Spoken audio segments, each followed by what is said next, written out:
എന്നെ സ്നേഹിക്കുന്ന എല്ലാരെയും ഞാൻ വഞ്ചിക്കുകയാണ് അല്ലേ ഡെന്നിസ്? അതെ. എന്നിട്ട് മുഴുവൻ സ്നേഹവും ആമി മറ്റൊരാൾക്ക് നൽകുന്നു. ഒരു ഹൃദയം സ്വന്തമാക്കാൻ ഒരുപാട് ഹൃദയങ്ങളെ കുത്തിമുറിപ്പെടുത്തുന്നു. എന്നിട്ടും ഒടുവിൽ എനിക്കൊന്നും കിട്ടുന്നില്ലല്ലോ ഡെന്നിസ്. കരയാൻ പാടില്ല. ഇനിയും ഏറച്ചിരിക്കുന്ന മുഖവുമായി ഒരുപാട് അഭിനയിക്കാനുണ്ട് ആമിക്ക്. കണ്ണീര് വീണാൽ ആമി മുഖത്തണിഞ്ഞിരിക്കുന്ന ഈ മാസ്കില്ലേ, അത് ഇളകിപ്പോവും. ഞാൻ കൂടെയുണ്ട്. എല്ലാവരെയും വഞ്ചിക്കുന്ന ഈ നാടകം തീർന്നാൽ ആമി എനിക്കൊരു കാര്യം പറഞ്ഞു തരണം. എന്തായിരുന്നു എന്റെ വേഷത്തിന്റെ പേര്? കോമാളി, വിദൂഷകൻ, അല്ലെങ്കിൽ വെറും തമ്മി?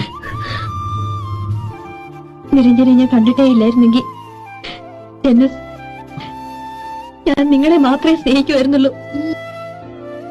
അത്രയ്ക്ക് നല്ലവരാണ് നിങ്ങൾ.